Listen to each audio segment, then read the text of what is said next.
Hi, and welcome back to the Weather Guru podcast. I'm your host. Thank you for joining me today on this February the 10th, Wednesday, 2021. Today, the biggest agenda in the United States Weather Department is going to be Winter Storm Shirley.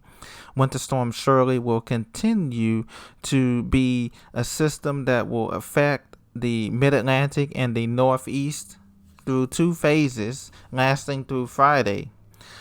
This is first of all, we've had the polar vortex that extended Arctic air all the way from the North Pole all the way into places like Minneapolis and the Dakotas and Chicago and down in through Indiana and down on through Kentucky and later on this weekend on Sunday and Monday into Texas as the cold air sweeps as far south as Houston, Texas and the Gulf area down there.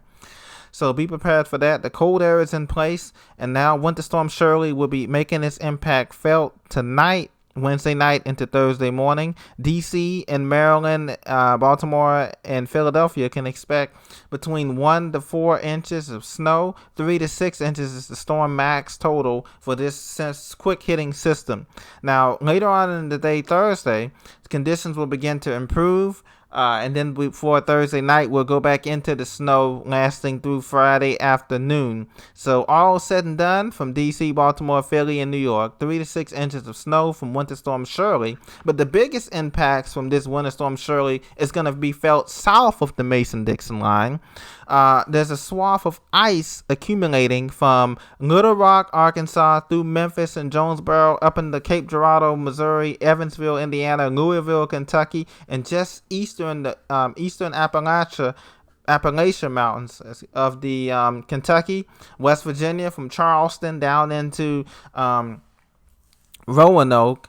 There is a period of ice that can develop, a quarter inch of ice that could cause power outages from this region.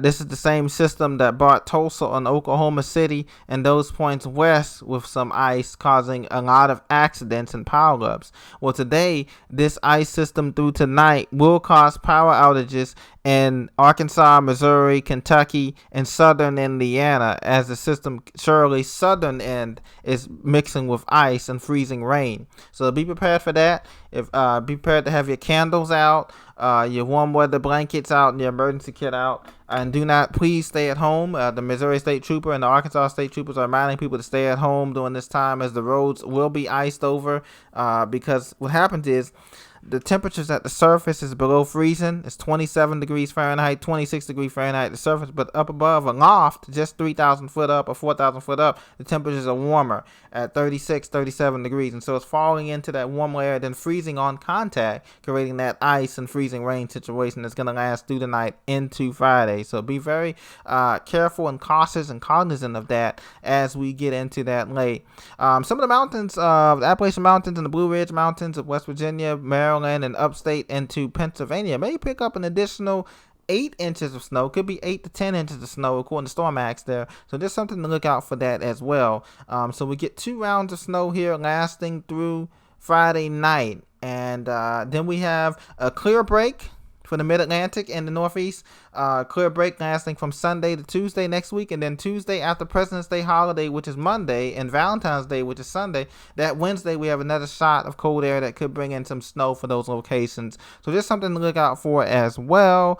In other news, Dallas could pick up snow, weekend snow, after Shirley moves by. Winter Storm Shirley, the backside of Dallas could pick up snow on that coming Monday, as records will be challenging, challenging cold, and things will be plenty enough for cold for Dallas-Fort Worth area to receive snow on that Sunday to Monday turn after Valentine's Day. Last year, the Dallas-Fort Worth Metroplex only picked up 0.2 of an inch of snow during the entire winter.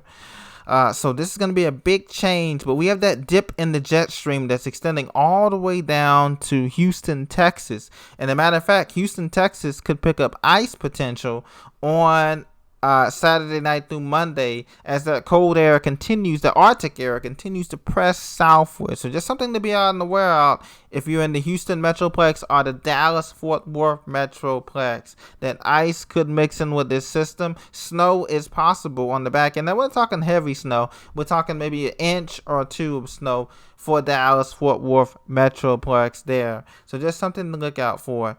Now, something out west, the biggest news was Utah. There's been a lot of avalanches in the Sierra Nevada range and in the Wasatch range up in the upper Utah basin there. So a woman who was 29 years old was among 4 killed in the Utah avalanche. And there have been avalanche warnings issued by the National Weather Service all week and last week. But the avalanche danger is extremely high according to the Utah Avalanche Center. 4 of the skiers were able to dig their way out according to Salt Lake City Police Sergeant Melanie Cutler. But all 4 of the remaining were deceased at the time. This was in Mill Creek Canyon, about 20 miles southeast of Salt Lake City when the avalanche struck. And so just something to keep in mind. They've had record snowfall in the Wasatch and the Sierra Nevada and the Bitterroots of the Rockies. We're talking up to 3, 4, 5 feet of snow during this winter season so far. But you have to give time for the snow to pack, to compact, and to get everything. Now, this is by far not the deadliest avalanche. The deadliest avalanche occurred in March of 1910 when 96 people were killed in the avalanche in Wellington, Washington. That's near Stevens Pass. And that remains the most deadliest avalanche in U.S. history. But nonetheless, our thoughts and prayers go out to those individuals in Utah because of the weak snowpack, and this amount of snow that we've had. Record amount of snow we've had this season has also caused a lot of accidents and a lot of cause for concern. So we got to be careful of that. As far as the West, California, you look absolutely fabulous. And the Southeast, you look absolutely fabulous. Now, Seattle and Portland, you do have a storm coming in next week. A second storm will come in on probably Tuesday or Wednesday of next week. But Thursday and Friday of this week, snow levels are going to be below 500 feet in Seattle, Portland, and the Cascades. Temperatures are going to be 10 to 15 degrees below normal. And Seattle will be able to get snow as snow levels dip below 500 feet, as I mentioned. The average seasonal snowfall for Seattle is 6.8 inches, while Portland is 4.3 inches. But this system here has impacts that's going to impact Seattle and Portland. Seattle area is going to receive 1 to 3 inches of snow. Higher amounts, of course, in the Cascades, up to 12 to 18 inches in the Cascades, past Stevens Pass, and the other passes, Hood Pass, about Mount Hood. Portland, same thing, 1 to 3 inches of snow. Anybody less of that, south of that, is like Mount Shasta in California and Redding and Reed. They will receive just a trace of snow. And then conditions are going to be absolutely fabulous in Los Angeles, San Diego, Phoenix, and the Four Corners area. They're looking absolutely fabulous. So that is your latest forecast for today with Winter Storm Shirley in the World Weather News. Thank you for joining me on this World Weather podcast.